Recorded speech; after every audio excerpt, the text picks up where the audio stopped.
So, okay, right. Assalamualaikum semua. Apa khabar?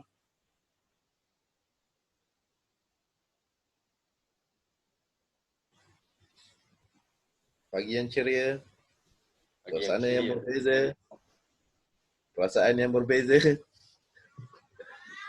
So macam mana puasa, pengalaman berpuasa dalam situasi yang berbeza ni lah. So harap dia akan jadi satu kebiasaan lah. So lepas ni mungkin tahun-tahun akan datang jenis puasa tak nak keluar pergi mana-mana kan. Sanggup ambil cuti sebulan. Berpuasa kat rumah kan. Masa Ramadan pun tak pergi.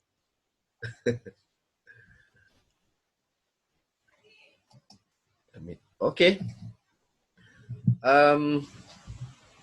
Sekali lagi terima kasih banyak semua. Selamat datang ke sesi kita yang ketiga. Nanti akan saya hari ini bertindak sebagai moderator. Orang di belakang takbir yang akan allow menguruskan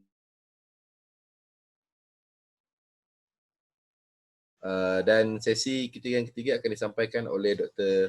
Zuhairi mengenai proses komunikasi risiko.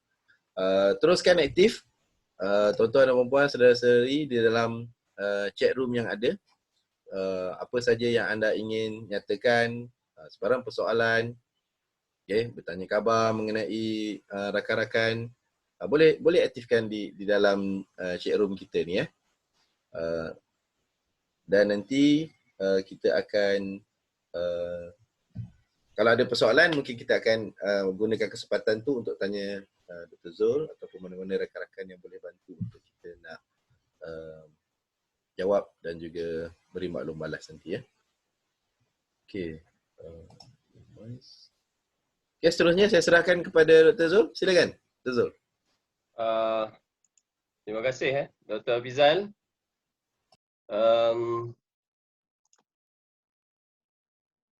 Okey, sebentar ya. Saya kena adjust sikit.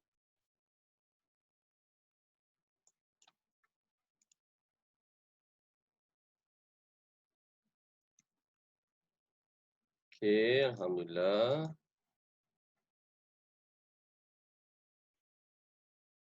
Baik, Assalamualaikum, selamat pagi, salam sejahtera kepada semua yang bersama-sama dengan kami pada pagi ini.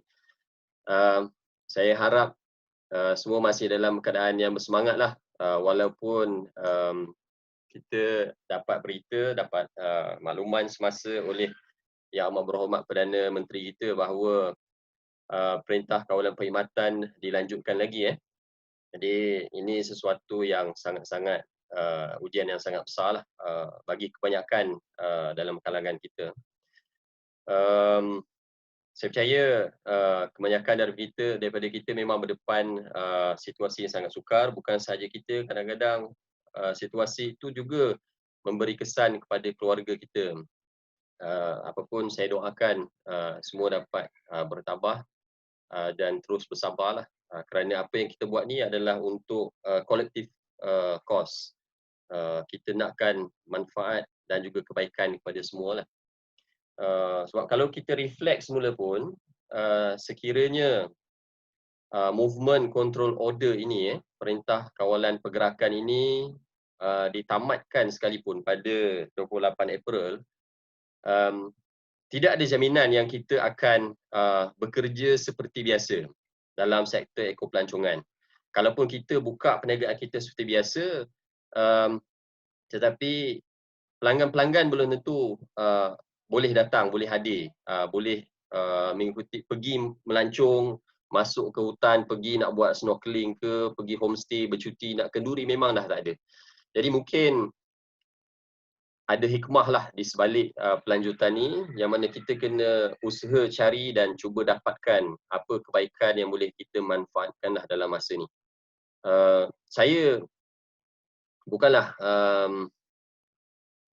bukanlah orang yang layak untuk menceritakan tahap kesukaran dan sebagainya, sebab tuan-tuan dan puan-puan jauh lebih layak untuk berkongsikan pengalaman masing-masing. Apapun itu sajalah yang mampu saya sampaikan supaya kita masing-masing dapat bersabar dan terus kuatkan semangat ya. Untuk sesi pada hari ini, saya akan berkongsi satu topik seperti yang tertera di layar ataupun di desktop handphone tuan-tuan dan puan-puan berkenaan tentang komunikasi risiko. Sebelum saya teruskan, saya juga kena bagi satu penjelasan lah. Internet di rumah saya ni dia pelik sikit yang mana setiap 1 minit 4 saat internet saya dia akan terhenti untuk 5 ke 6 saat. Jadi kalau tiba-tiba nampak saya terdiam, keras, macam termenung, tu saya minta maaf bukan saya nak betul-betul termenung, kadang-kadang internet ni yang suruh saya termenung sekejap. Itu mungkin Itu tadi saya situasi yang sedang dah berlaku. termenung lagi tu. Jadi saya cuba sedaya upaya saya untuk tidak terputus dalam proses penyampaian ni. Jadi kalau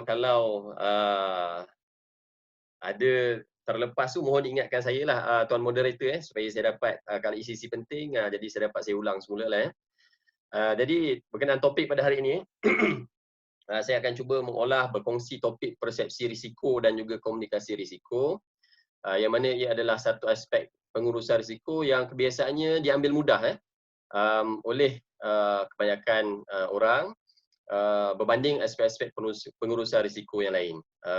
Jadi insyaAllah kita cuba kongsikan macam mana. Baik, untuk saya mulakan sesi boleh tak saya nak dapatkan sedikit maklum balas tuan-tuan dan puan-puan di ruangan chat room kita apakah contoh risiko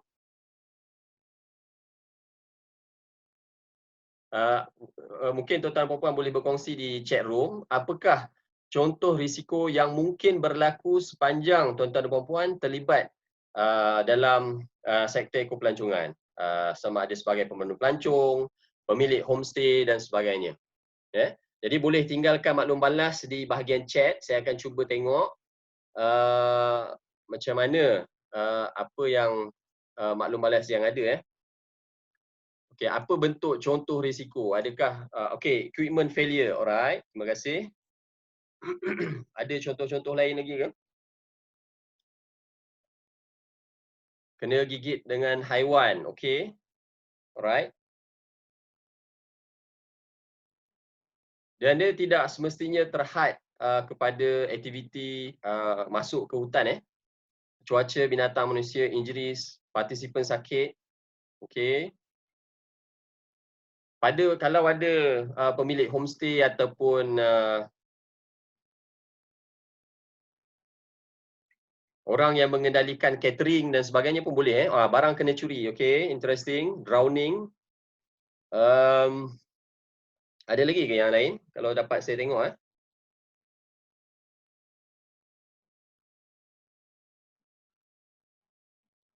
Okey, dah tak ada Okey, daripada corak jawapan memang saya tengok menariklah. That part kalau saya ulang balik tak pakai kasut so mungkin tapak kaki boleh luka dan sebagainya. Barang kena curi, saya rasa ini satu yang unik lah. Injuries kecederaan ini physical risk yang memang kita biasa dengar. Partisipan sakit ini isu-isu berkenaan tentang kesihatan. Cuma specifically mungkin akan ada yang kena kesejukan melampau. Jadi ada yang mungkin cerit-birit, diarrhea ataupun AMS. AMS pun salah satu contoh risiko kesihatan. Digigit haiwan, jadi mungkin digigit lipan, dipatuk ular, digigit harimau, saya tak pastilah Dehydration, okey, barang jatuh, barang peserta jatuh dalam sungai, nekat nak ambil sendiri. Okey, terima kasih. Pada saya ini satu perkongsian yang menarik. Dalam konteks pengurusan risiko fizikal yang tuan-tuan kongsikan dan beberapa jenis risiko lain macam kecederaan, patah, luka, digigit haiwan, memang risiko yang mendapat perhatian ramai pihak lah ada juga sebahagian daripada kita memberi perhatian atas risiko uh, dilanda kepala air pecah. Dan saya tengok tadi contoh ada peserta yang barang jatuh dalam sungai, dia nak ambil. Jadi itu adalah satu risiko compliance dari segi pengurusan dan juga macam mana kita mengendalikan lebih kepada social risk.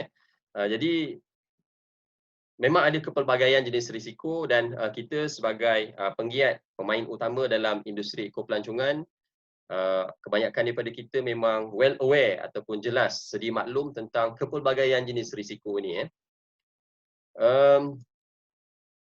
Tapi itu pada tuan-tuan dan puan-puan. Sebagai penggiat rekreasi, sebagai pemain industri dalam sektor ekopelancongan. Orang yang mempunyai banyak pengalaman, pengetahuan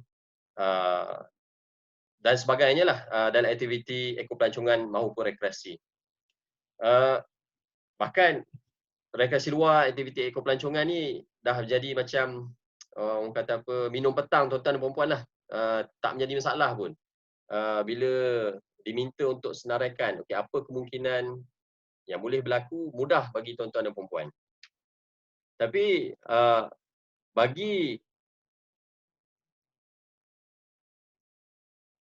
bagi pelanggan-pelanggan kita, peserta-peserta kita, adakah mereka tahu, adakah mereka maklum, mereka aware tentang kepelbagaian risiko ini?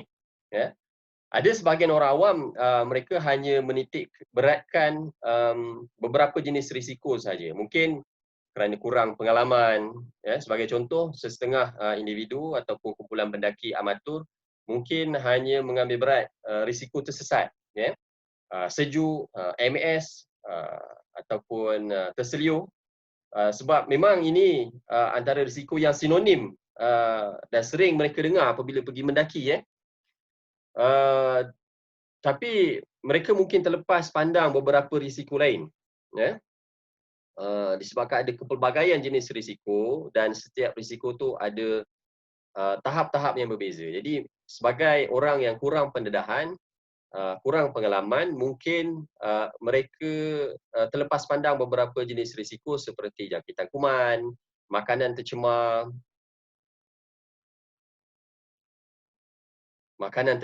penyakit berjangkit, seperti situasi yang berlaku sekarang, berbanding dengan tuan-tuan dan puan-puan.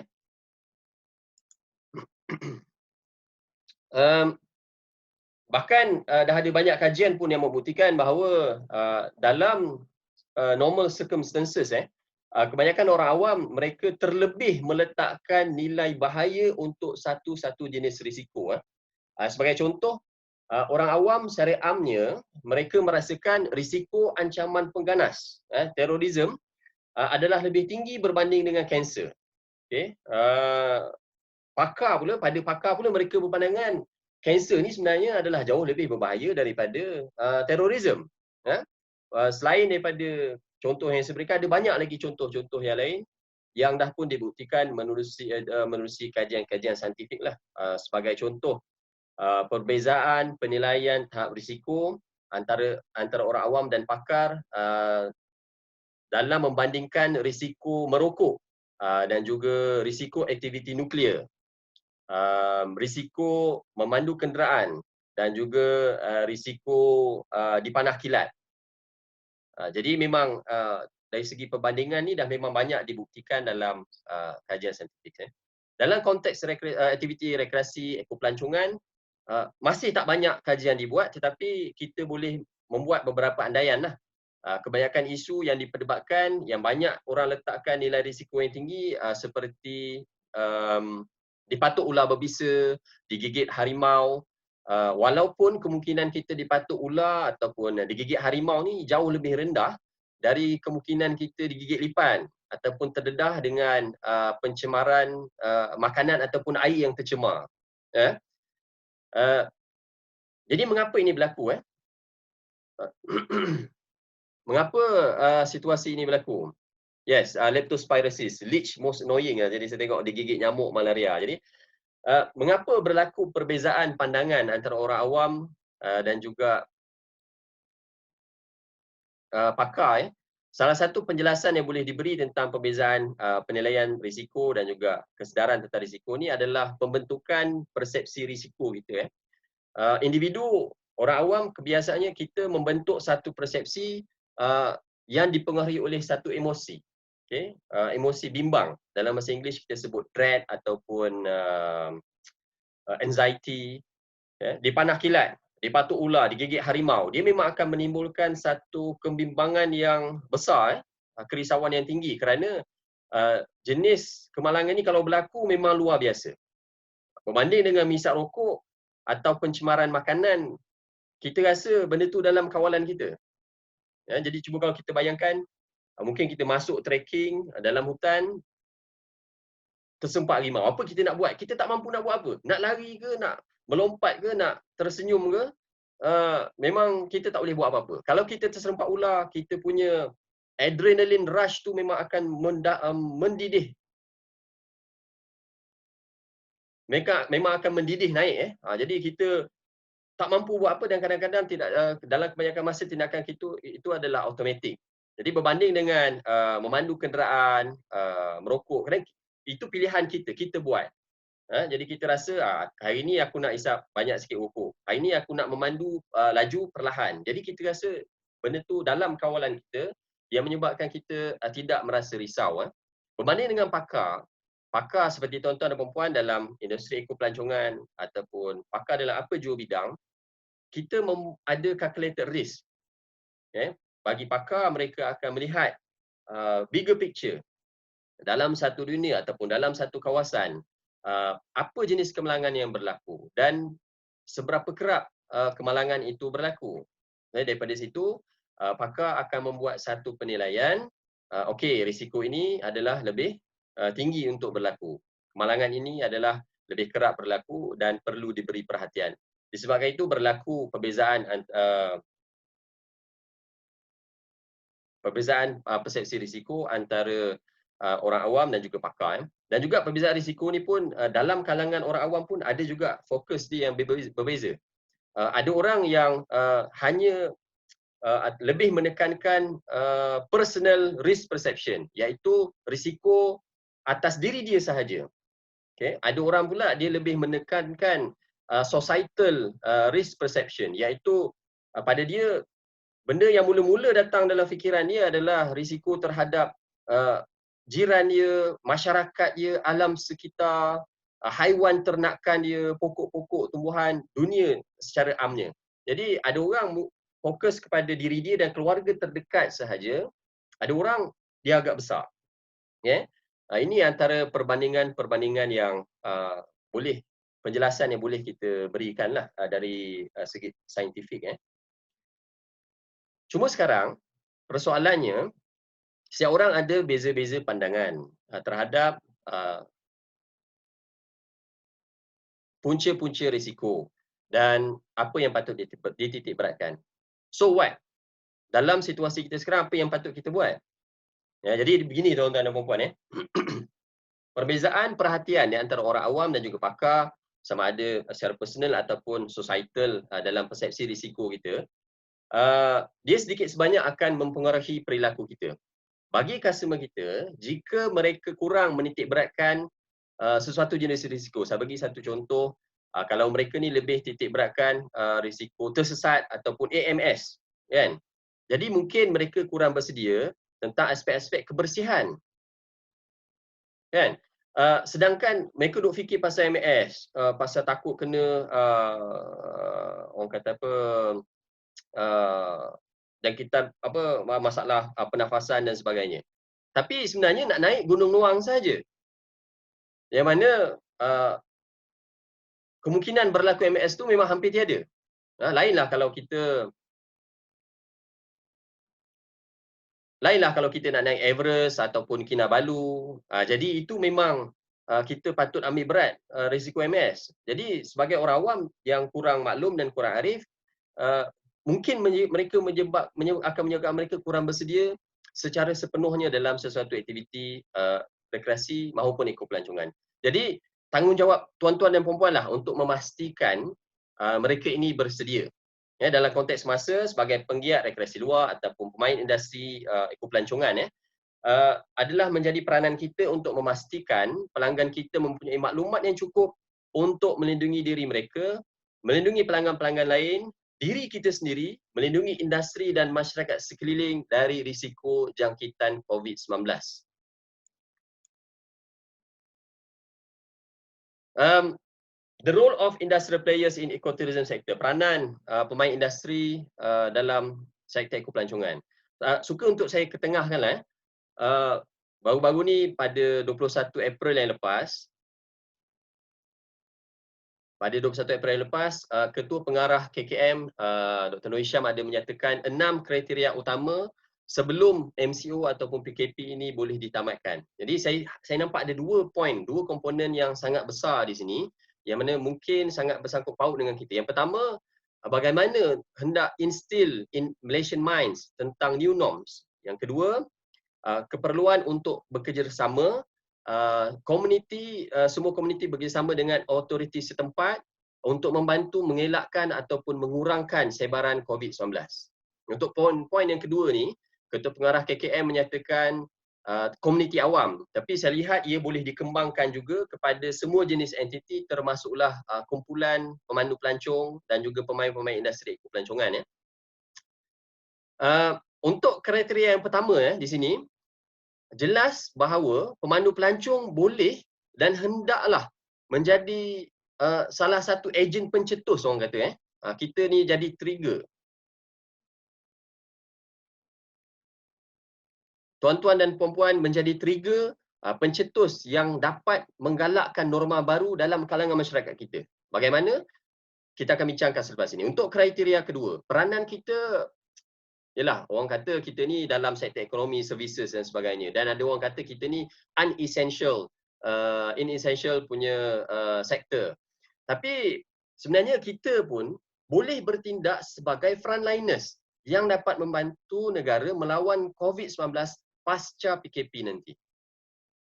Sekarang dalam situasi semasa memanglah kita duk asyik sebut para doktor, polis, askar, pekerja pembersihan, orang-orang yang mengedarkan bekerja dalam Foodpanda, GrabFood dan sebagainya, kita gelarkan mereka ni sebagai frontliners. Saya sebenarnya tak panggil mereka ni frontliners. Pada saya, doktor-doktor perubatan ni dan juga petugas keselamatan, mereka ni, they are our last line of defense.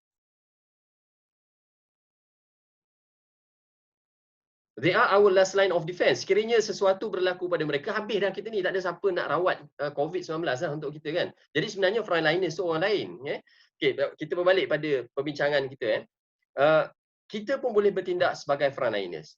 Tuan-tuan dan perempuan, tak boleh tidak apabila tamatnya PKP ataupun apabila kerajaan dah memberikan kebenaran untuk beroperasi.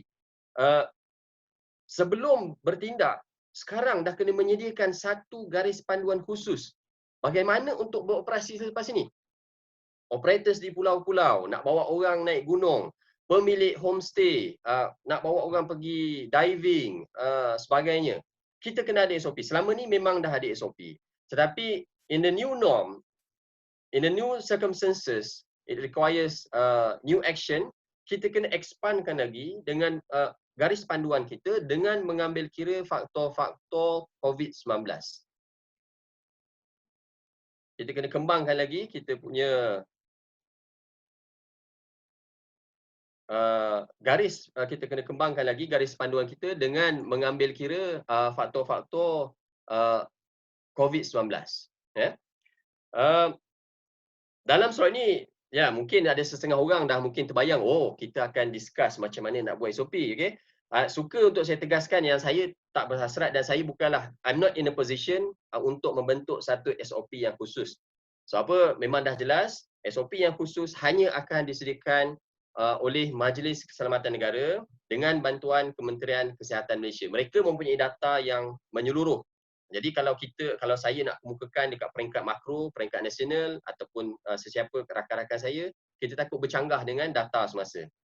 Tapi dalam kalangan kita sebagai pemain industri, tuan-tuan dan puan, kita boleh kreatif dan perlu lebih bersedia dengan memperinci dan menambah baik strategi pengurusan risiko untuk aktiviti perniagaan tuan-tuan dan puan-puan. Industrial players as frontliners. Satu cabaran terbesar kita sekarang dalam konteks wabak pandemik COVID-19 ni, tuan-tuan dan puan, adakah kita masih lagi boleh dianggap sebagai pakar? Okay. Betul kita pakar dalam aktiviti pergunungan, dalam aktiviti berkayak, kita hebat mahir dalam aktiviti perniagaan homestay kita. Tapi apabila dimasukkan, inject with issues of COVID-19, adakah pengetahuan sedia ada kita ini masih lagi boleh diguna pakai? Saya rasa masih lagi boleh dan saya percaya tak boleh kita ketepikan pengalaman-pengalaman kita yang lalu. Cuma kita kena beradaptasi. Dalam pengurusan risiko, salah satu kaedah untuk kita menyelesaikan ataupun menguruskan risiko itu adalah dengan beradaptasi. Dan bagaimana kita nak beradaptasi dalam situasi semasa, ada banyak proses yang terlibat yang boleh berlaku dalam pelbagai peringkat.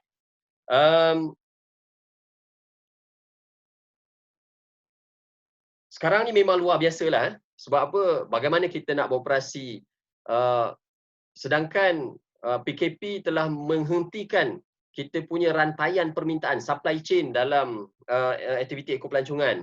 Demand pun tak ada. Forum pada hari Rabu yang lepas di TV1, pengurusi Persatuan Majikan dan juga Timbalan Pengarah Mata ada menyatakan bahawa apa yang berlaku ni, supply chain ni mungkin akan will put in pause for at least 6 to 12 months. Mungkin berlaku tetapi pada kadar minimum. Kita tak pasti. Semalam pun dah keluar di akhbar yang mana Datuk Nancy Shukri ada menyatakan kira-kira 17,000 pemandu pelancong kemungkinan akan kehilangan pekerjaan. Bahkan ada yang kata bukan kemungkinan hilang pekerjaan, dah berlaku dah pun. Kan? Jadi kita tumpang simpati, tapi saya percaya ada jalan keluar dia.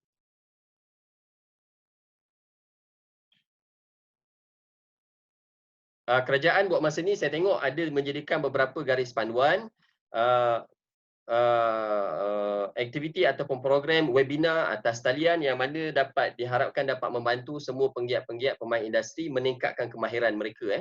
Okay, berbalik kepada isu kita, SOP. Awal-awal saya ada nyatakan bahawa pemain industri perlu meletakkan diri sebagai frontliners. Jadi hanya dengan meletakkan diri kita sebagai seorang frontliners, kita melihat situasi kita dari kacamata seorang frontliners, baru kita dapat mencipta satu SOP yang efektif dan juga berkesan. Jadi kita kena tengok bagaimana amalan-amalan doktor perubatan dan petugas keselamatan dan sukarelawan di peringkat Malaysia dan juga di peringkat global. Apa yang mereka lakukan? Apa yang boleh kita ambil dan cuba kita adaptasikan dalam industri kita, dalam sektor kita. Dalam kepelbagaian tahap peringkat pengurusan risiko, langkah pertama yang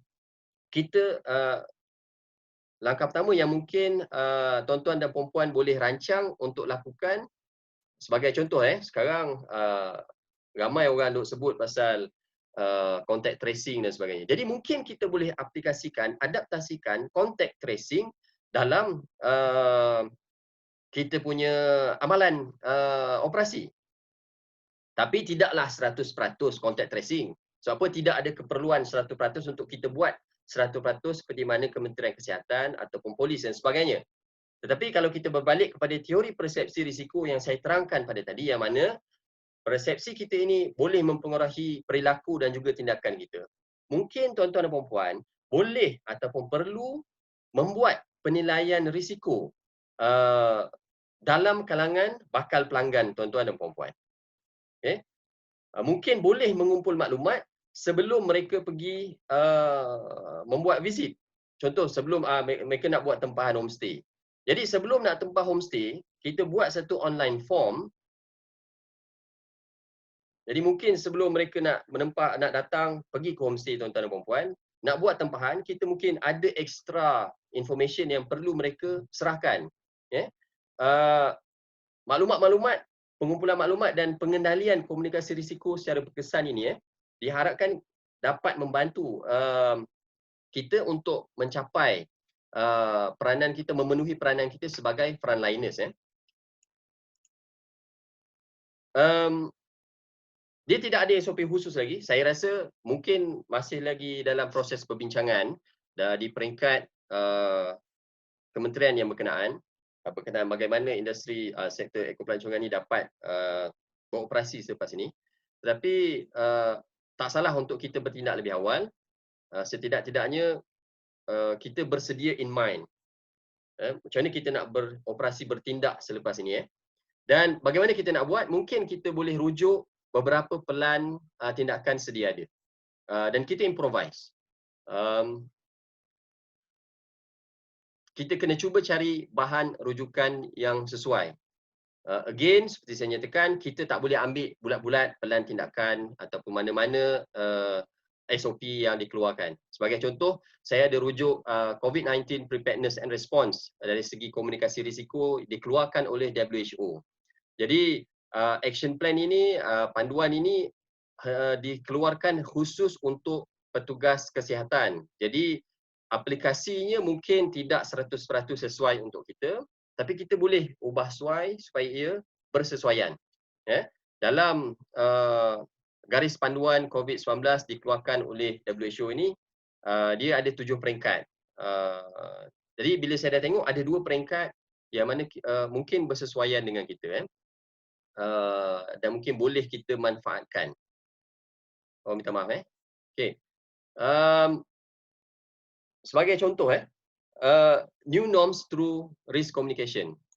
Kita berbalik kepada apa yang Dr. Nur Hisham, Ketua Pengarah KKM kongsikan, maksudkan kriteria yang dinyatakan nak instill new norms. Mungkin kita perlu menilai customer behaviours sebelum mereka membuat kunjungan ataupun sebelum mereka pergi berekreasi. Dalam soalan-soalan kita online yang kita sediakan dalam proses tempahan dan sebagainya, kita mungkin perlu tanya peserta kita, seberapa kerap mereka menyentuh muka apabila mereka pergi bekerja, pergi ke kedai, seberapa kerap mereka mencuci tangan, kemudian seberapa kerap juga ataupun sejauh mana mereka mengamalkan langkah-langkah penjagaan kesihatan. Adakah mereka merujuk klinik-klinik ataupun pusat kesihatan yang khusus sekiranya mereka ada gejala? Adakah mereka adakah mereka tahu apakah gejala-gejala COVID-19? Kan?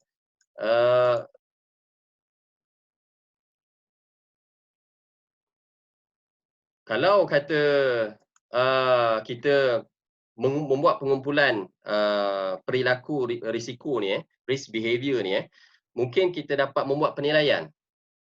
Selepas kita membuat pengumpulan, mungkin kita dapat membuat penilaian yang mana kita dapat menasihatkan bakal pengunjung kita, bakal pelanggan kita bahawa mereka ini adalah satu kelompok yang berisiko untuk menjangkiti ataupun tidak berisiko. Okay, this is a new norm. Sebelum ni kalau siapa yang nak datang, kita terima 100% yang kita terima bulat-bulat. But then in the new norms, syarat baru terpaksa kita masukkan. Tidak boleh tidak. Ini dalam konteks COVID-19. Sebab this is what being mentioned as a new norm. Bukannya sekadar lip service ataupun di mulut sahaja. Dia memang perlu diterjemahkan dalam bentuk tindakan. Okay? Jadi apabila kita dah menilai tahap risk behavior, risk behavior bakal pelanggan kita, mungkin kita boleh buat keputusan untuk menasihatkan mereka, tuan-tuan dan puan-puan tak perlu datang lagi, boleh datang selepas 14 minggu. Sila kuarantin diri di rumah. This is, as a frontliners, ini perspektif dan juga tindakan yang mungkin kita boleh buat. Okay? Cuma persoalannya, untung ataupun rugi pada kita. Ini persoalan yang diperdebatkan oleh Timbalan Pengarah Mata dan juga pengurusi Majikan Malaysia pada forum di TV1 pada tahun lepas. Pada pandangan mereka, dah Sekarang ni bukan masa untuk kita mengejar keuntungan yang terlalu besar.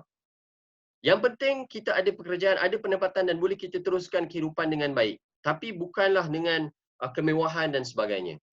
Sebab kalau kita fokus kepada kemewahan, keuntungan yang terlalu besar, kemungkinan kita akan mengabaikan prinsip-prinsip dan juga etika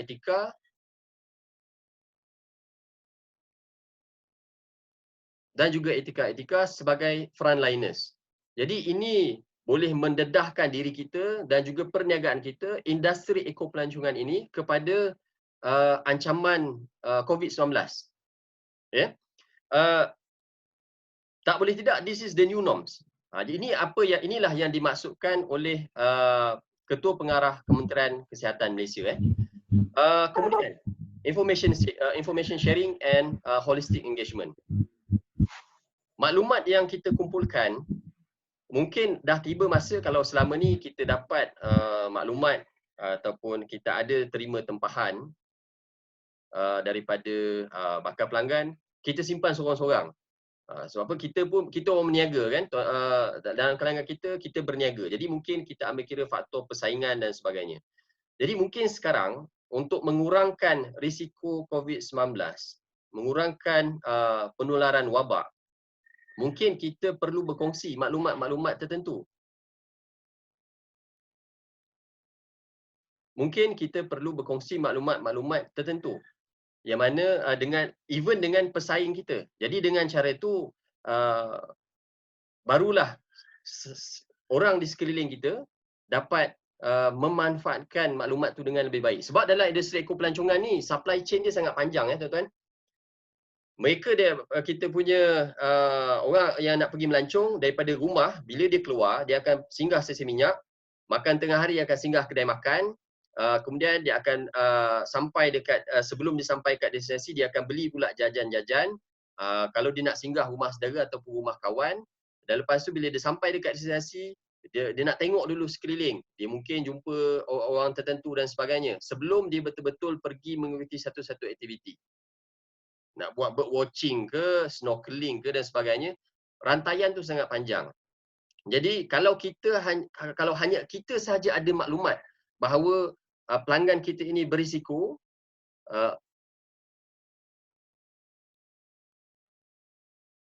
maka kita telah mengabaikan prinsip-prinsip untuk mengurangkan risiko jangkitan wabak. Dalam new norma, mungkin kita perlu kongsikan maklumat. Untuk makluman, akan ada satu kumpulan daripada contoh Selangor. Kumpulan yang terdiri daripada beberapa orang berhasrat nak pergi melancong. Tapi saya dah buat penilaian bahawa mereka ni berisiko. Sebab apa? Sebab mereka menyatakan mereka kerap menyentuh muka bila keluar rumah, mereka tidak mengamalkan basuh tangan dengan kerap, mereka tidak mengamalkan etika batuk dan bersin dengan baik. Jadi saya nasihatkan untuk semua daripada kita berjaga-jaga dengan customer daripada kumpulan ini. This is the new norms. Tak boleh tidak, itulah walaupun kita rasa tak logik. Daripada perspektif kesihatan, public health, this is what this is what dimension, this is what is mean by new norms. Okay? Saya tidak mampu dan tidak berkeupayaan untuk Saya tidak mampu dan tidak berkeupayaan untuk menyatakan apakah lagi langkah-langkah baru, new norms yang mungkin tuan-tuan dan puan-puan boleh aplikasikan dalam operasi perniagaan tuan-tuan dan puan-puan. Sebab apa, seperti saya nyatakan awal-awal tadi, tuan-tuan dan puan-puan sebagai orang yang terlibat sehari-hari beroperasi dalam industri ekopelancongan, tuan-tuan lebih jelas apa yang berlaku dalam setiap rantaian komunikasi rantaian ekopelancongan ini. Jadi kalau saya memberi cadangan mungkin tidak sesuai ataupun tidak bertepatan. Tetapi apa yang saya nak tekankan di sini, kita perlu menjadi, tuan-tuan dan puan-puan, kita semua perlu menjadi frontliners dan kita perlu melihat dari kacamata frontliners, aspek-aspek seperti keuntungan, persaingan mungkin perlu kita jadikan sebagai faktor kedua. Okay? Kenapa kita perlu mengumpulkan maklumat-maklumat ini seperti yang saya nyatakan di awal tadi, bahawa persepsi risiko ni boleh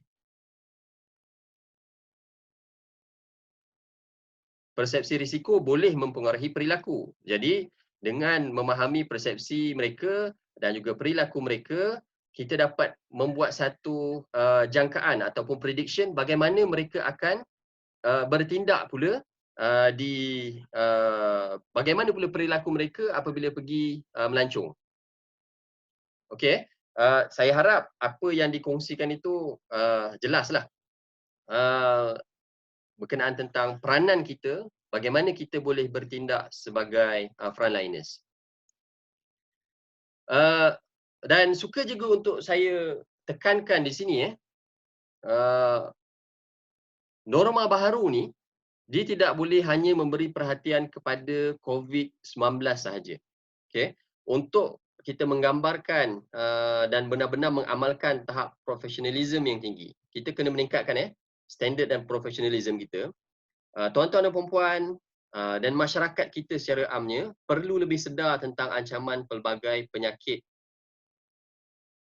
Kita semua perlu lebih sedar tentang ancaman pelbagai penyakit jangkitan haiwan ataupun zoonotic disease. Okay? Kenapa zoonotic disease? Sebab apa? Berdasarkan kajian semasa, ada yang menyatakan bukti menunjukkan bahawa COVID-19 ini adalah satu penyakit bawaan haiwan, jangkitan haiwan.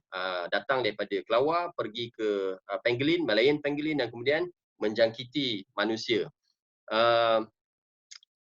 Saya tahu dan saya sedia maklum bahawa terdapat banyak andaian-andaian teori konspirasi di media antarabangsa dan juga media alternatif bahawa COVID-19 ini mungkin adalah ciptaan senjata biologi sesetengah negara untuk menjatuhkan ekonomi supaya dia sahaja yang maju dan sebagainya. Ini memang satu rencah yang mungkin penambah perisa lah kan, untuk kita mengisi masa lapang, membaca berita-berita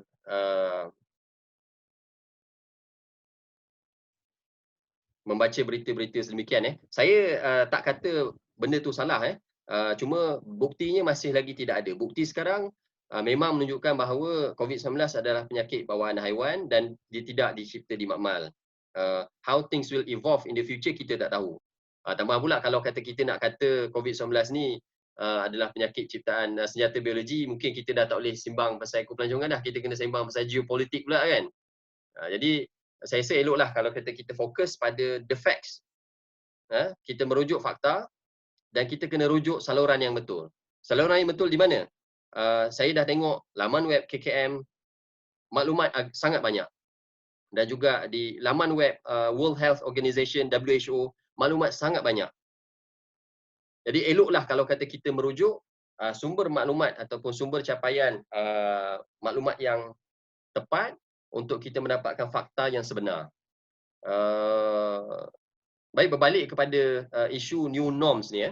Dalam situasi new norms ni, dia tidak boleh terhad kepada COVID-19 sahaja. Kita perlu meningkatkan standard dan profesionalism dan juga menerusi cara meningkatkan pengetahuan kita tentang penyakit jangkitan haiwan yang ada di Malaysia dan juga yang ada di serata dunia. Suka untuk saya kongsikan ini lebih kepada sudah tidak ada kaitan langsung dengan risk communication ataupun nature guard sebagai frontliners, tapi sebagai satu input tambahan yang mungkin yang diharap dapat memberi maklumat atau juga pengetahuan tambahan lah kepada semua untuk kesiapsiagaan kita lah. Sebab kita tak tahu in the future what will happen. Okay? Graf yang tuan-tuan dan puan-puan dapat tengok di skrin adalah satu saya copy paste daripada kajian dijalankan oleh beberapa orang saintis yang mengkaji trend ataupun corak jangkitan penyakit-penyakit di peringkat global.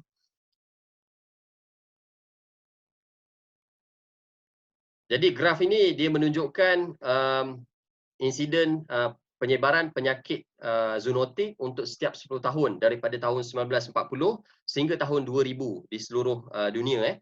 Jadi kalau kita tengok daripada graf ni, warna putih ini merujuk kepada penyakit jangkitan haiwan yang datang daripada hidupan liar.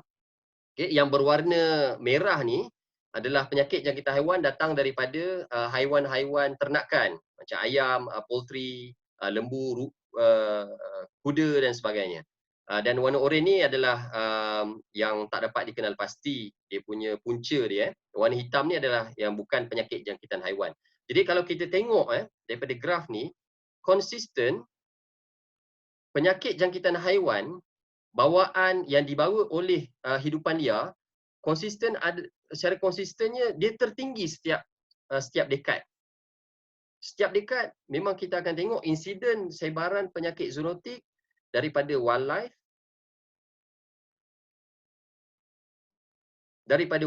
lebih tinggi daripada sumber-sumber yang lain. Jadi kita boleh predict dan kita boleh menjangkakan pattern yang sama mungkin berlaku untuk tahun-tahun akan datang. Mungkin selepas COVID akan ada lagi yang lain. Nauzubillah min zalik. Kita minta jauh dan kita tak nak. Kita tak nak benda-benda ini berlaku. Tapi ia tak mungkin, ia boleh berlaku. Ia mungkin berlaku. Ya, kita tak boleh menolak kemungkinan ini.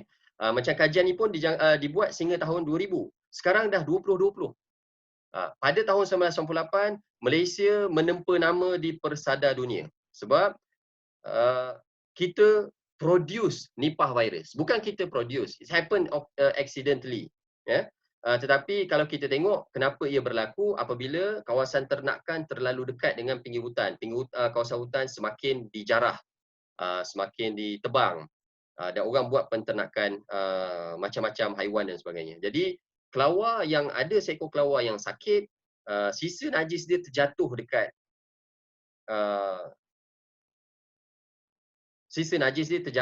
tempat khinzir dan khinzir itu pun dijangkiti oleh penyakit kelawar tu dan khinzir itu pula dia pun kebetulan sakit dan gabungan antara dua penyakit ni telah mencipta Nipah virus.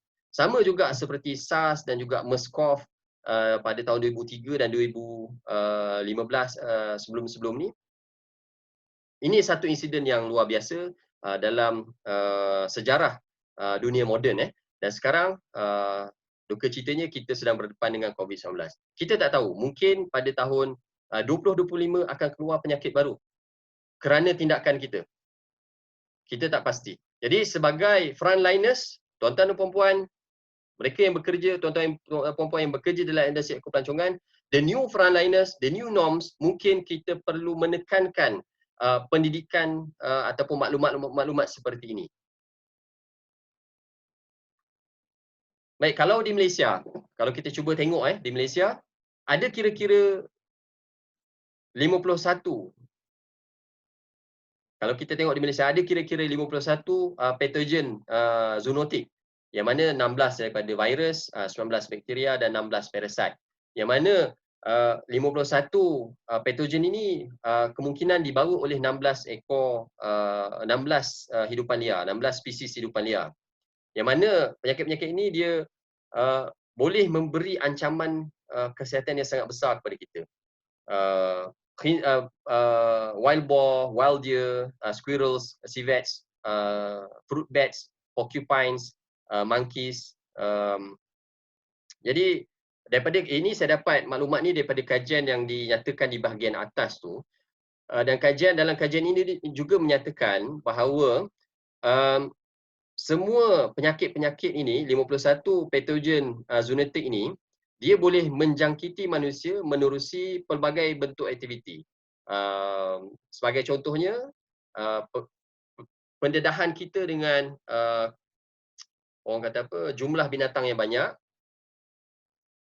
Pendedahan manusia terdedah dengan jumlah binatang yang banyak. Sebagai contoh, kita pergi bird watching, ada banyak burung yang membawa sejenis patogen, so kita terdedah. So apa kita boleh bernafas ataupun inhale, menyedut masuk jangkitan-jangkitan patogen-patogen penyakit-penyakit tertentu. Ada juga aktiviti memburu. Pemburu dikategorikan sebagai medium. Aktiviti memburu adalah satu aktiviti yang medium risk. Yang paling tinggi sekali adalah mereka yang terlibat dalam aktiviti sembelihan. Jadi kalau kata tuan-tuan dan puan-puan, mungkin selepas ini nak masuk ke hutan, mungkin customer kita, saya tak pastilah. Jadi tapi kalau kata kita tahu mungkin ada orang yang minat memburu dan sebagainya, mungkin kita boleh nasihatkan, maklumkan kepada mereka bahawa aktiviti mereka itu boleh mendedahkan diri mereka kepada pelbagai jenis risiko ancaman kesihatan lah oleh penyakit jangkitan haiwan. Okay. Jadi itulah sedikit maklumat tambahan yang saya nak kongsikan. Selain daripada bagaimana kita dapat beroperasi selepas ini, tuan-tuan dan puan-puan boleh bertindak sebab ini sebagai persediaan menyediakan satu SOP. Apa yang saya nak tekankan di sini, tuan-tuan dan puan-puan juga adalah frontliners pasca PKP. Dan juga di dalam new normal, our role is beyond COVID-19. Kita tak boleh melihat terhad kepada COVID-19 sahaja. Yeah. Jadi saya rasa itu sahaja daripada saya, sesi perkongsian. Saya serahkan kembali kepada Dr. Hafizal. Saya harap apa yang dikongsikan ni sedikit sebanyak membuka mata dan juga memberi gambaran lah tentang memberi manfaat lah kepada tuan-tuan dan puan-puan. Okay, terima kasih. Silakan Dr. Hafizal. Okay, terima kasih banyak Dr. Zul.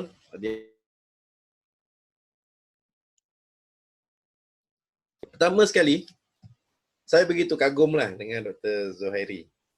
Sebab Dr. Zuhairi dia buat dia punya homework mengenai bila masanya dia perlu pause dan dia boleh hold dia punya idea, dan bila masanya seolah-olah macam kita tengok tu dia pause tu dan boleh sambung perkataan tu. Sekira pause berapa ni, dia boleh teruskan tu. Itu perkara yang saya cukup kagum lah Dr. Zul ni. Memang dia study betul. Which is memahami apa cabaran yang sedang berlaku pada kita dan kita cuba adaptasi dan kita cuba hasilkan satu result yang berbeza lah kan. Itu satu. Yang kedua, saya berdebar. Sebab beberapa kali saya dengar suara Dr. Zul ni macam serak-serak. Saya risau takut dia menyediakan air di tepi je. Ni live kita dapat tengok Dr. Zul kantoi minum air kan. Tapi alhamdulillah lah tak berlaku benda tu. Alhamdulillah bertahan Dah berjalan. Sikit sebanyak dan mengenai apa yang dikongsikan oleh Dr. Zuhairi adalah mengenai persepsi kita terhadap the scope ataupun the spectrum risiko tersebut, memahami risiko. Dan kalau kita berada dalam bidang outdoor ni memang tak boleh kita katakan bidang kita ni zero risk kan, memang akan ada risk. Bila kita melakukan kita punya penilaian kepada sesuatu risiko tu, dah tak ada peringkat sejauh ini sahaja yang kita tahu. Maknanya apa yang cuba Dr. Zul sampaikan adalah kita terpaksa anticipate more than apa yang kita jangkakan. So ada setengah kalau kita bawa pelancong, kita menjangkakan pada peringkat ataupun dalam lingkungan mana yang kita mampu. Dah tak boleh dah. Lepas ni kita kena anticipate sesuatu risk tu more than what we expecting. Easy to say, expecting the unexpected. Macam tu kat bahasa Inggeris dia, Dr. Zul Betul.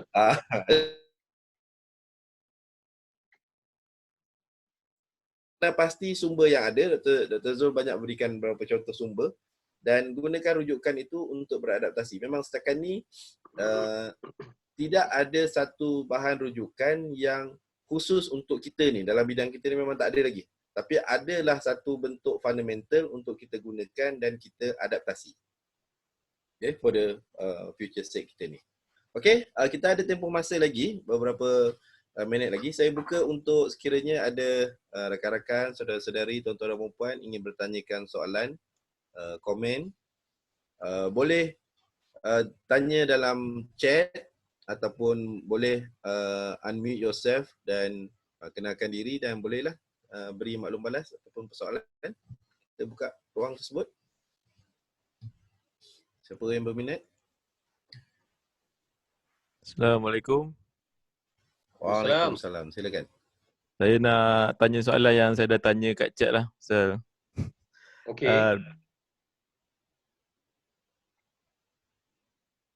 Saya Fitri.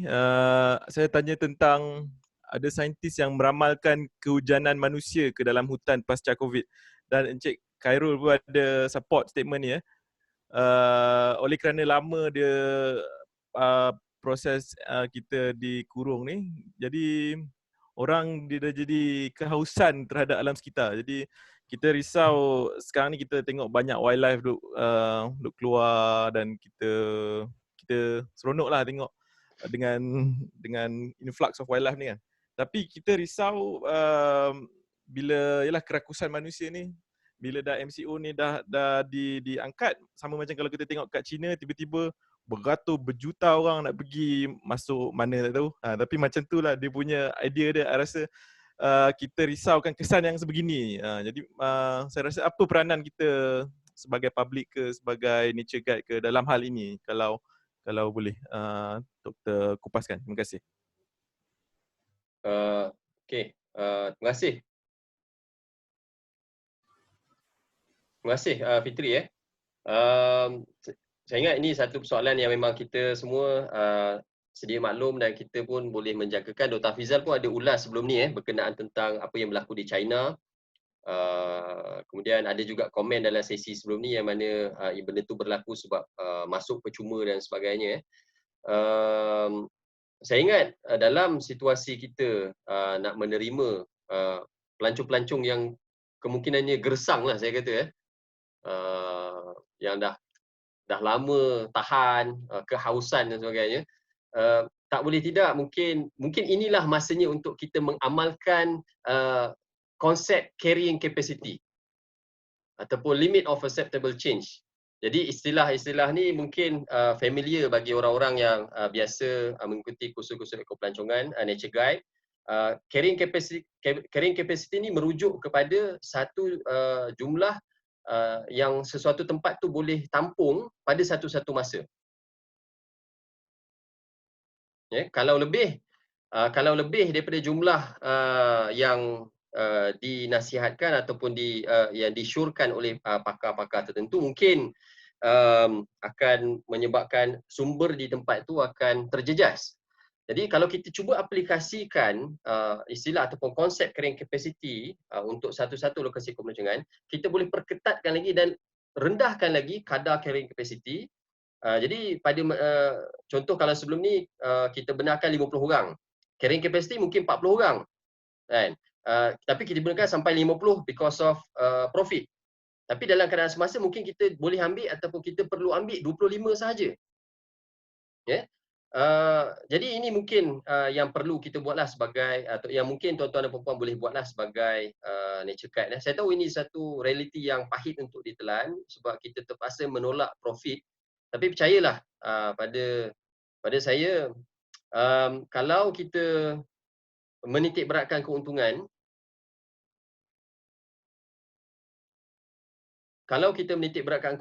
yang singkat, maka kita akan berdepan dengan kerugian jangka panjang lah. Di peringkat orang awam pula, kita perlu bersedialah dan kita kena lebih ada kesedaran yang lebih lah. Jadi mungkin tuan-tuan dan puan-puan yang ada yang hadir pada sesi hari ini yang mungkin kesedaran banyak dan sebagainya, mungkin boleh address juga, sebarkan maklumat-maklumat baik, info-info yang baik. Mungkin selepas ni dalam strategi pemasaran, sekarang saya percaya mesti dah ramai buat strategi pemasaran. Tapi nyatakan dalam strategi pemasaran, pada masa sama kita nak limitkan orang kata apa, jumlah peserta untuk mengurangkan risiko COVID-19. Jadi dalam pada kita nak memasarkan produk kita, mungkin juga kita boleh menyebarkan maklumat-maklumat untuk meningkatkan kesedaran semua pelancong-pelancong yang bakal datang ataupun pergi mengikuti aktiviti pelancongan. Jadi itu pandangan saya lah. Saya harap menjawab lah. Itu pandangan saya harap menjawab lah. Okey, terima kasih banyak pada Fitri dan Dr. Zuhairi. Okey, kita memang cuba untuk pergi detail dari segi ada yang disebut mengenai had daya tampung, mengenai bilangan-bilangan tertentu, had daya tampung dan berapa bilangan yang dibenarkan, limit of acceptable change. Dan kita memang akan ada seorang daripada kita punya ahli, iaitu Dr.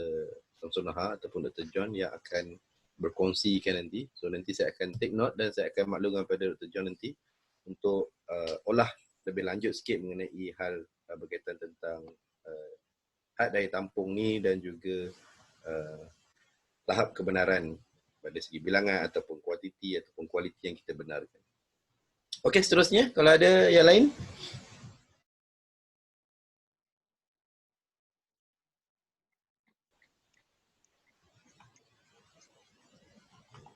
Ada apa-apa soalan lagi ke? Soalan tambahan? Saya nak tambah sikit boleh Dr. Fizal kalau Okey, tadi silakan. memang konsep carrying capacity limit of acceptable change memang relevan. Cuma sekarang in the new norms kita terpaksa memasukkan elemen ataupun faktor COVID-19 dalam kita punya pengiraan.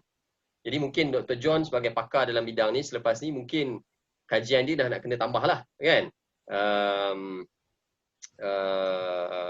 Nak kena tambah lah orang kata apa faktor-faktor yang boleh menjadi indikator untuk carrying capacity lah. Itulah sekadar saya nak tambah lah. Ada soalan? Dekat chat ada Dekat chat ada satu, Hafil Lin ni ada mention mengenai kejujuran. Kalau ikut pada posisi frontliners dan situasi sekarang ni lah,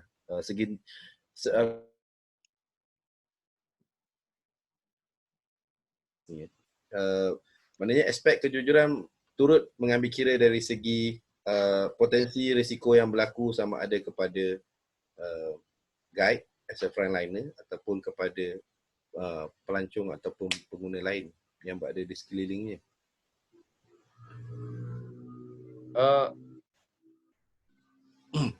Kalau saya nak ulas sikit dah pasal isu kejujuran dalam teori psikologi berkaitan dengan risiko memang isu kejujuran ni kita tak boleh nak tahu orang tu jujur menipu ke tidak dan sebagainya. Kita cuma boleh mengandaikan dia ni jujur ataupun tidak dengan cara tertentu.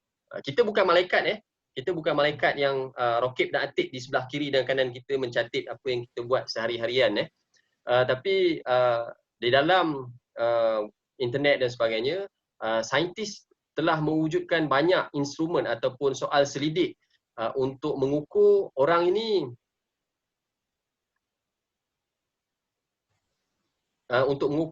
saintis dah banyak mewujudkan soal selidik untuk mengukur sama ada seseorang ni dia berpegang pada nilai apa. Adakah mereka ini berbalik pada apa yang saya kongsikan di awal tadi adakah orang ni lebih menitik beratkan personal risk ataupun societal risk.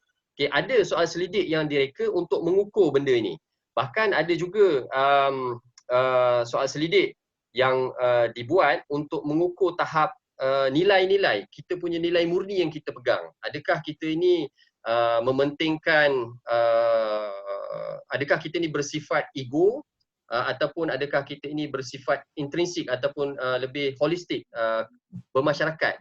Jadi instrumen soal-soal selidik yang ada di luar sana mungkin sedikit sebanyak dapat membantu kita mengenal pasti bakal pelancong ni, mereka ni betul ke jujur kan. Jadi sedikit sebanyak adalah, cumanya untuk kita aplikasikan dalam strategi pemasaran ataupun strategi pengurusan risiko kita, untuk kita aplikasikan dalam strategi pemasaran ataupun strategi pengurusan risiko kita, mungkin benda ni akan jadi sangat berat dan sangat heavy untuk tuan-tuan dan puan-puan dan juga kepada semua bakal-bakal pelancong lah jadi saya sendiri tak ada lagi cadangan ataupun idea macam mana kita nak make things easy. So apa benda ni dia perlu diperhalusi secara detail. Tapi saya fahamlah tentang concern semua. Selebihnya terserah kepada tuan-tuan dan puan-puan. Kalau tuan-tuan dan puan-puan nak mengandaikan mereka ni memang bergejala dan tak nak terima langsung, itu atas kapasiti tuan-tuan dan puan-puan. But then the main prinsip yang saya nak tekankan, kita sebagai frontliners, ini peranan yang kita boleh buat untuk mewujudkan new norms. Okay? Yang saya rasakan boleh diharapkan dapat membantu kerajaan mencapai membantu kita semua untuk mengurangkan jangkitan wabak. Itu sajalah yang mampu saya ulas Dr. Fizal.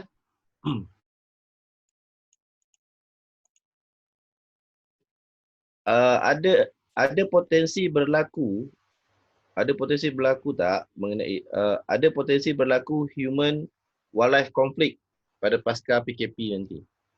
Okey, terima kasih kepada Nazri Nayan atas soalan ni. Saya mengandaikan konflik memang akan berlaku dan dia akan lebih serius. Kekerapan saya tak pasti. Saya susah nak andaikan kekerapan ni. Mungkin juga kekerapan tu akan lebih tinggi, tapi konflik yang berlaku mungkin akan lebih serius. Selain daripada konflik, saya juga melihat bahawa tolerance, tahap toleransi manusia kepada hidupan liar akan semakin jatuh selepas ini. Ya. Kenapa saya berbalik tadi, kalau kata konflik bila sekarang ni binatang dia tengok ruang tu kosong. Sebab mereka ni conditioning. Animals ni dia sangat sensitif dengan conditioning, dengan pembiasaan. Kalau mereka dah biasa ada orang, mereka tak akan datang.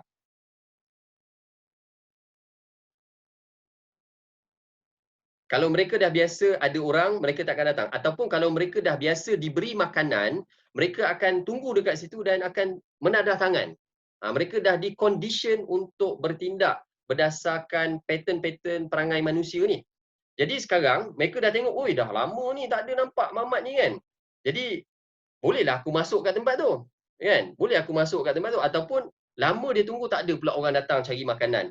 Akan mungkin menyebabkan binatang-binatang ni makin pergi ke rumah-rumah, berebut nak masuk ke rumah, menceroboh rumah untuk mencari makanan. Sebab apa? Tempat yang biasa dia tunggu dekat atas mana di Kuala Selangor, tempat yang biasa dia tunggu, tak ada orang. Di Bukit Kiara biasa dia tunggu, tak ada orang.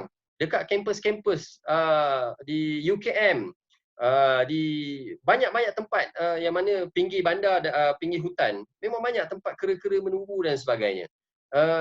Tiba-tiba tak ada orang datang. Mereka ni lapar. Buah ara dah tak cukup. Buah pisang pun orang dah tak hantar, kan? Jadi mereka mungkin akan menceroboh dan mungkin konflik akan meningkat pasca PKP lah. Mungkin konflik akan meningkat pasca PKP. Dan juga dari segi toleransi pun akan semakin jatuh, semakin rendah selepas ini. Sebab apa? Orang akan, sebelum ni orang akan tengok ada kucing dekat depan rumah. Jadi dia sanggup beli makanan untuk kucing, bagi kucing makan. Ataupun mungkin dia nak bagi donation dekat WWF dan sebagainya. Tapi selepas pada ni, orang mungkin akan lebih berjaga-jaga dan juga mungkin income dah makin terhad. Dah kurang dah nak buat donation kepada WWF. Dah tak nak dah beli makanan sedekah dekat kucing. Kita tak pasti. Benda ni itu cuma andaian-andaian saya, tapi saya rasa ini kemungkinan besar boleh berlaku lah. Itu jawapan maklum balas saya lah atas soalan dalam chat room. Dr. Fizal. Okay, terima kasih. Aida Syahira, adakah faktor usia, contohnya macam warga emas atau kanak-kanak perlu dititik beratkan? Mungkin hadkan dari segi penglibatan mereka.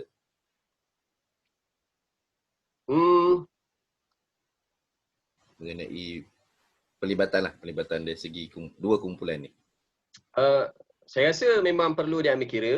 Bahkan minggu lepas Ketua Pengarah Kementerian Kesihatan Malaysia pun dah nyatakan bahawa ada golongan tertentu yang sangat terdedah dengan orang kata apa, dengan COVID-19. Cuma kanak-kanak, risiko kanak-kanak sebenarnya rendah. Sebab apa? Pada kanak-kanak imunisasi badan dia sedang aktif terbentuk. Tapi bukanlah maksud tidak ada, tapi risiko mereka ni sebenarnya sangat rendah. Negara-negara lain macam Belanda, Belanda dan Belgium, kalau tak salah saya juga dah membuat kenyataan rasmi bahawa kanak-kanak risiko dia rendah. Kecuali orang-orang yang berusia dan mempunyai underlying disease ataupun ada penyakit-penyakit kronik tambahan seperti kencing manis. Lelaki especially lelaki mempunyai penyakit-penyakit kronik dan juga masalah paru-paru, perokok, ini antara orang-orang yang lebih berisiko dijangkiti. Ini antara kumpulan-kumpulan yang lebih berisiko untuk dijangkiti COVID-19. Jadi saya rasa memang perlu kita ambil kira dalam penilaian kita lah, keputusan kita nak terima mereka datang terlibat dalam aktiviti pelancongan ataupun tidak. Itu maklum balas saya, Dr. Fizal. Okay, terima kasih. Kejap, saya nak ada lagi satu ni. But the wildlife that used to anthropogenic food Will not. Dr. Zul, bacalah kat chat tu. Itulah saya pun tengah baca so kat sini dia nyatakan adakah mereka akan berbalik semula ke natural habitat untuk mencari makanan kan. Jadi saya tengok pada jenis hidupan liar tu. Kalau kera ni dia sangat highly adaptive. Jadi behavior perilaku kera ni dia highly adaptive dan mereka suka makan makanan. Dan kera ni dia sangat mudah belajar makan makanan baru. Jadi kemungkinan untuk kera masuk ke dalam kawasan hutan tu saya rasa mungkin agak rendah sekiranya tidak ada intervention ataupun kaedah pengurusan tambahan dibuat di pinggir-pinggir hutan. Dan juga habitat-habitat pun kita tak tahu. Mungkin habitat hutan sumber makanan asli, sumber makanan semula jadi sangat-sangat terhad. Jadi makinlah kera-kera ni tak nak balik ke kawasan hutan kan. Tapi bagi spesies-spesies yang kurang beradaptasi, kemungkinan besar untuk mereka berpatah balik itu agak tinggi lah. Ini berdasarkan pembacaan saya yang agak terhad. Jadi mungkin pakar-pakar dalam bidang-bidang tertentu seperti wildlife behavior boleh lebih menjawab dengan lebih tepat lah ya.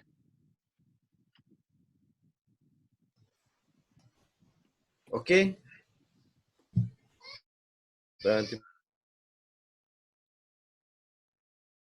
Ada sebut mengenai contohnya macam kera dah menunggu dekat tempat mana selalu orang bagi pisang dah tak ada kan. Mungkin dia dah try pergi kat masjid juga, tengok kat masjid pun tak ada. Kata macam pelik, apa dah jadi ni kan, mana pergi semua orang ni kan.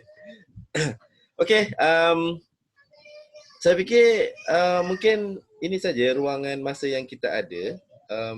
Sekarang ni pukul 12.11.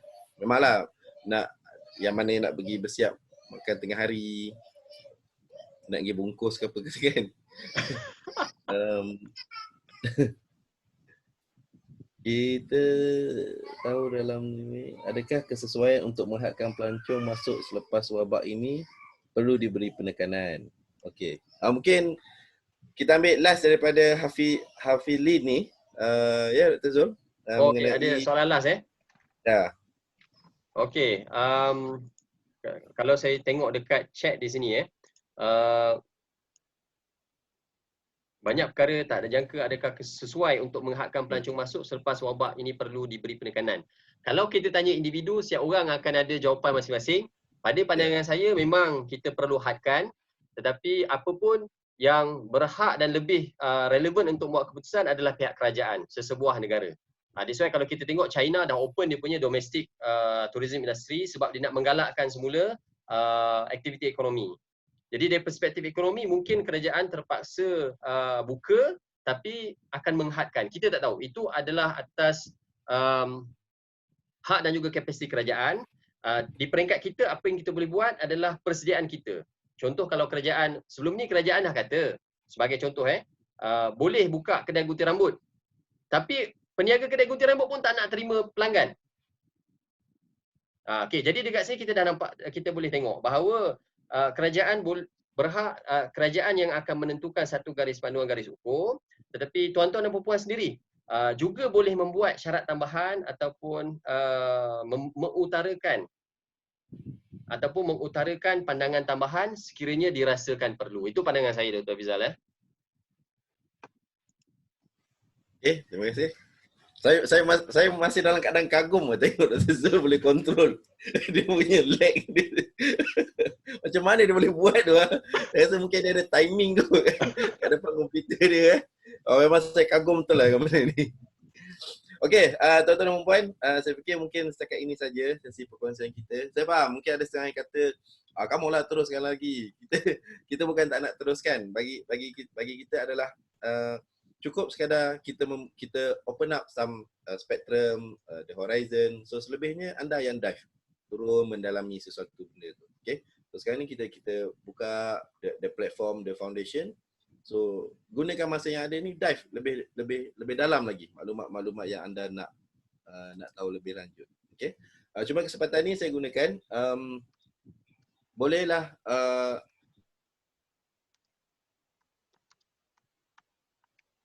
nanti dalam channel kita perlukan maklum balas anda mengenai apa yang boleh kita improvekan in the future. Kita akan ada 2 sesi lagi. Dan sekiranya semalam anda dah buat refleksi kendiri mengenai apa yang anda dah lalui sesi sebelum ni dan anda ada persoalan, anda boleh tanyakan sekali di dalam exit ticket tersebut. Okay, sebab ruangan yang ada tu kita akan panjangkan nanti sekiranya anda ada soalan lebih lanjut mengenai sesi-sesi yang lepas. Kita bukan tak nak buka the platform untuk anda berkomunikasi. Kita risau takut kita tak termampu untuk nak beri maklum balas pada anda. Itu yang kita risau tu. Dan hopefully ini kita punya permulaan lah. Hopefully nanti in the future dia boleh jadi lebih established, lebih kuat dan lebih baik nanti. Okay. Yang pertama boleh isi, mohon maklum balas anda untuk isikan exit ticket. Okay. Exit ticket daripada sesi okay, anda boleh isikan saja. And then bahan maklumat, contohnya seperti slide, bahan sokongan dan juga recording video ni kita akan upload dalam channel dan anda boleh gunakanlah sebagai rujukan anda di masa akan datang nanti. Okay. Saya fikir setakat itu saja daripada kita dan esok kita akan berehat dulu. Okay. Muhasabah diri orang kata kan. Dan kita akan bertemu balik pada 27 hari bulan masa yang sama. Okay. Selalunya kita akan buka 15 minit sebelum. Anda semua akan berada dekat holding room. Holding room waiting room tu bila kita dah ready dan kita akan allow masuk semualah. Okay. I think semua mana yang dah biasa ni dan 2-3 hari ni dah boleh tangkaplah dia punya pattern dia macam mana kan. Okay. So kita akan bertemu balik pada hari Isnin nanti. Okay. Terima kasih semua. Terima kasih.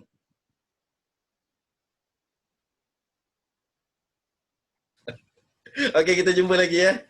Okay, bye semua.